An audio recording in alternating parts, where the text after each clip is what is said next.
Julia Jenaé, who is standing by with the prosecutors. Julia.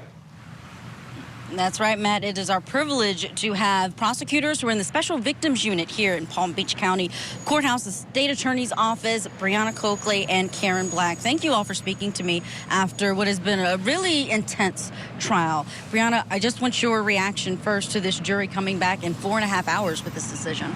We're very happy and thankful for the time and the attention that the jury took with this case. We couldn't be more pleased with their verdict. Karen, so many people want to know about how the victim in this case is doing. In your closing, you talked about how the animals were able to move about freely and he wasn't in his home. I think that was just so touching to so many people. What can you tell us about how he's doing? Well, from the reaction of him being in court, obviously he's been doing well, but as far as any other details of where he is or what's going on with him, we don't feel comfortable at this time disclosing any of that. We were talking about just how difficult cases like this are. Talk about what made this case in particular challenging to prosecute. Well, I think that any case that involves a parent and a child is like inherently difficult. I think a lot of times cases get talked about in the media and it gets kind of get lost that this is a real child, this is his real life, and this really happened to him. And so it's certainly complex for any child to have to come in and testify against their parents. He knows that there are consequences for his parents, and that can be very difficult for a child to have to come in, especially when a case has gotten a lot of media scrutiny. Karen, can you talk about generally what that process is like when you all have children who are no longer in the home, but they also are witnesses for you all? There was at one point where the Ferriter daughters were there inside of the courtroom. How do you all manage that generally when you have so many victims that have so many varying connections to the case? So I think you have to start off with, victim advocates and people in our office that really help us. They help us get in contact, with the witnesses, with people that are close to them, a support system to make sure that, this is what we're going to do, this is what the process, and they know every step of the way, what's going to happen, so there are no really surprises for them to be worried about. Brianna, reactive attachment disorder, not something that everyone knows about, but I imagine that with you all having been in the Special Victims Unit for so long, that it's something that you see more often than not. Would I be accurate with that? No, it's actually incredibly rare, and it happens in situations where there's very severe early childhood neglect, but it's known within the medical community, and I think both of the experts testified to this in trial, that it's incredibly rare, even in cases of extreme abuse and neglect. Tracy Ferriter, we saw her very emotional today inside of the courtroom, and many were surprised that she was able to be in the courtroom, but she's out on bond. Her case has not been set for trial yet. Are you all the prosecutors on that case as well? We are, yes. Her case will get a trial date going forward, but because they were severed, we decided which defendant to go on first. Does she get a similar deal that her husband turned down now that we have finished his trial? There hasn't been a plea offer extended in this case. We were trying to see whether or not we were going to resolve Tim's case first, but I don't know at this point whether or not there's going to be one. That's something that the defense and I will discuss going forward. What happens next in terms of Tim's case? We know his attorney was arguing for house arrest, and the judge said she could put whatever motions on the table for it. What may happen between now and perhaps the next time you all have to see him in court?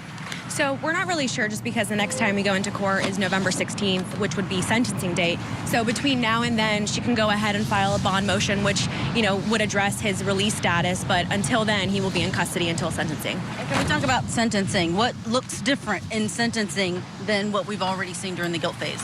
Well, at this point, it's up to the judge. The state and the defense will both be able to present witnesses and make a recommendation, but the decision as to what sentence is imposed is within the judge's discretion. Now, at this point, there's certain guidelines that he has to look at, but it's up to the judge. Brianna, you definitely kept your cool throughout this trial, which, as I mentioned, has some very intense facts. But I think the only time I saw you flustered was when we learned that the jury had seen that video that you had tried and worked very hard to keep out. What was going through your mind, and how did you all come to the realization that it was even back there? One of the court personnel alerted us, and it was determined that it was just a mistake. The amount of exhibits and the data in this case was voluminous, and a mistake was made, and the judge instructed the jury on the question on how to consider that and to disregard it, and obviously it didn't make a difference in their verdict. But does anything happen in that situation? I know you all didn't choose to have moved for a mistrial. Did you consider that at all? The state can't actually move for a mistrial because there's a double jeopardy in the United States. And so once the trial is starting, we can't stop it. If we did, or if we were to ask for a mistrial, we would never be able to charge him again. So we just have to keep going, even though something like that happened. I love getting that information from the people who would know the most. Karen, anything else that you think people should know when they're watching a case like this? Because there was a lot of attention on this case. When you hear the term box, that really seemed to draw people in. But what do they need to know about child abuse cases that you all deal with day in and day out?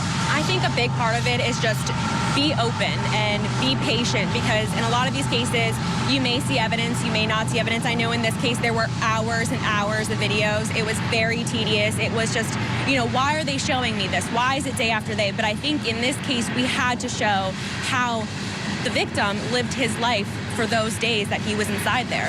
Yeah, I think that's a good point. In this case, we had lots and lots of video, but a lot of times these child abuse cases, all we have is the word of the child, and they come down to just believing that a child can be credible about the things that happen to them in secret. And so that wasn't an issue in this case, but when we talk about child abuse cases, about sexual assault of a child, that is something that we have to deal with every single day. Brianna and Karen, thank you so much for sharing all that. Congrats on getting justice for the victim in this case. Matt, I'll send it back to you in the studio. Fantastic interview there, JJ. Can you ask them one more thing? What advice do they have for parents who might need help? Who should they talk to? And Brianna, I want to ask you a question that Matt Johnson, our anchor there, asked about parents who may be dealing with a child who has RAD. Who should they reach out to? What should they do if they feel like they're faced with what the defense said Tim Ferriter was faced with? Absolutely medical professionals over and over again. It's one thing, it's not something to take into your own hands. That's what should have been done over and over and over. Absolutely what happened in this case should not have occurred. And I actually asked the defense attorney that whether they had any counseling. Was there anyone who, even a friend, someone in their church, who mentioned that this might have been a good idea, but this seemed to be something that they didn't share with anyone. Was that part of the case against them, that they were trying to hide this and knew that it was wrong? I mean, it's not necessarily part of the case or the evidence that we had to present to prove this case, but there was no indication that anyone told them to do this. No, or that they got any counsel from anyone on to do this, no. Okay. Yeah. Thank you so much, Matt.